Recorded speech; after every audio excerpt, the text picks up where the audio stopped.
Welcome to Sai Santoshi channel. ఈరోజు మనం చేపలో ఉండే గుడ్డు, ఇదంతా చేపలో ఉండే గుడ్డు, దీన్ని జనగోడ అని అంటారు. ఈ గుడ్డుని చేయడం కుదరక చాలామంది అక్కడే పడేసి వస్తుంటారు. దీన్ని ఇప్పుడు కూర ఎలా చేసుకోవాలో తెలుసుకుందాం. అసలు మామూలుగా అయితే సంచిలాగా వస్తుంది, ఇలాగా ఎగ్స్ అన్ని బయటికి రాకుండా. వాళ్ళకి తీయడం కుదరలేదు, అందుకే ఇలా వచ్చేసినాయి. ఇప్పుడు వీటిని ఉప్పు వేసుకొని వేరే గిన్నెలో ఉప్పు తీసుకొని దీనిలో ఇలా వేసుకుందాం.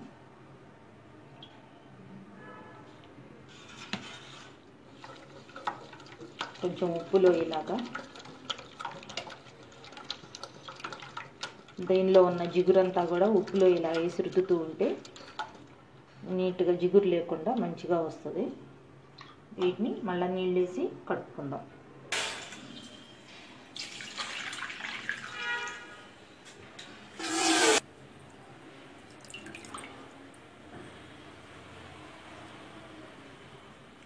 ఇలా నీళ్ళు వేసి 2-3 సార్లు కడుక్కుందాం. ఇవన్నీ ఇలా అడ్డం ఉన్నాయని లాగేస్తే మొత్తం సంచి అంతా ఊడిపోయి ఎగ్స్ ఇలా బయటకు వచ్చేసి నీళ్ళల్లోనే కలిసి వేస్ట్ అయిపోతాయి.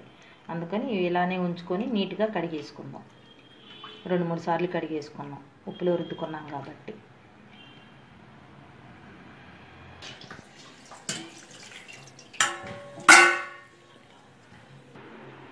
రెండు మూడు సార్లు క్లీన్ చేసుకున్నాక నీళ్లు కూడా ఇలాగ నీట్గానే ఉంటాయి.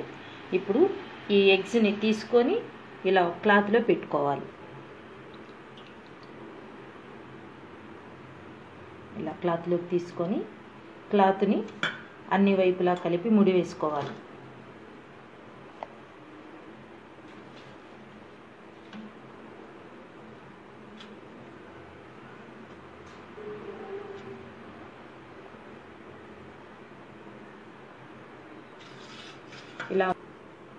ఇలా ముడి వేసుకున్న ఈ గుడ్డు మూటని తీసుకొని మరిగే నీళ్ళల్లో, నీళ్ళు పొయ్యి మీద పెట్టాను, ఇందులో ఇలా మునిగేలాగా వేసుకొని ఇందులో కూడా ఉప్పు వేసుకుందాం. ఈ నీళ్ళల్లో కూడా ఉప్పు వేసుకొని బాగా ఒక 20 నిమిషాలు మరిగిద్దాం. ఇలా మరగనివ్వాలి. ఇప్పుడు 10 మినిట్స్ అయింది. ఇప్పుడు సిమ్లో పెట్టుకుందాం. సిమ్లో పెట్టుకొని మూత పెట్టి మరిగించుకుందాం.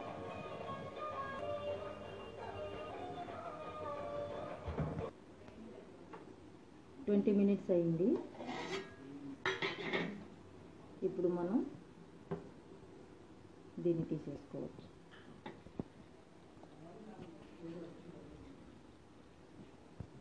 తీసుకొని పక్కన పెట్టుకుందాం. వేడిగా ఉంది కాబట్టి ఇప్పుడు ఆ క్లాత్ పట్టుకొని మూత తీయలేము. అది పొయ్యి మీద బండి పెట్టుకొని ఆయిల్ వేసుకుందాం. ఆ ఎగ్ కొంచెం చల్లారేలోపు మనం ఈ ప్రిపరేషన్ చేసుకుందాం. 4 పచ్చిమిరపకాయలు నిలువుగా కట్ చేసి పెట్టుకున్నవి, ఒక పెద్ద ఉల్లిపాయ ఇలా వేడుకున్నాయి కదా, ఒక స్పూన్ అల్లం వెల్లుల్లి పేస్ట్ వేసుకుందాం. అల్లం వెల్లుల్లి పేస్ట్, అల్లం వెల్లుల్లి పేస్ట్ వేయించుకొని పచ్చివాసన పోయే వరకు వేయించుకున్నాం కదా. పసుపు, కారం,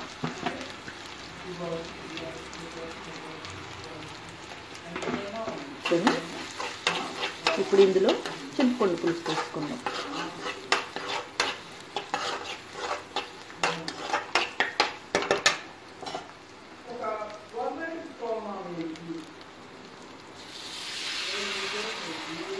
ఈ పులుపు చూసుకొని పోసుకోవచ్చు.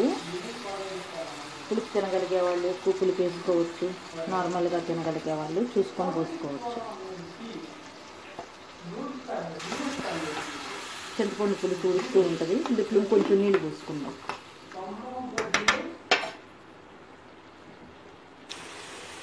కొంచెం నీళ్ళు,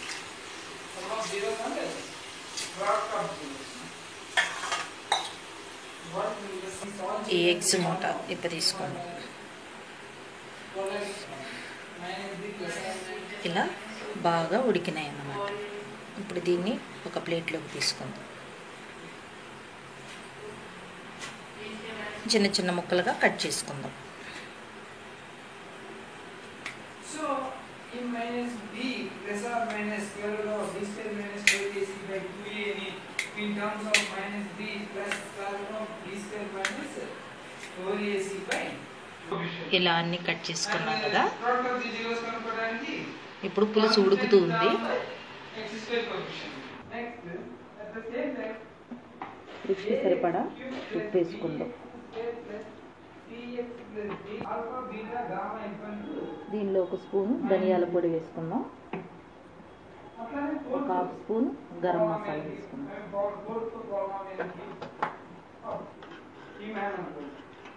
పులుపు ఉప్పు సరిపోయిందేమో ఒకసారి చూసుకుందాం. పులుపు ఉప్పు కూడా సరిపోయింది. ఇంకొంచెం మరగనిద్దాం.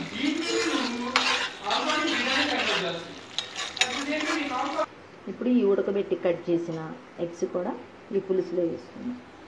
ఇలా ఎగ్స్ తీసేటప్పుడే ఒక బ్యాగ్ లాగా వచ్చి ఉంటే మనం పులుసులో వేసుకున్న చెదిరిపోకుండా చక్కగా ఉంటాయి.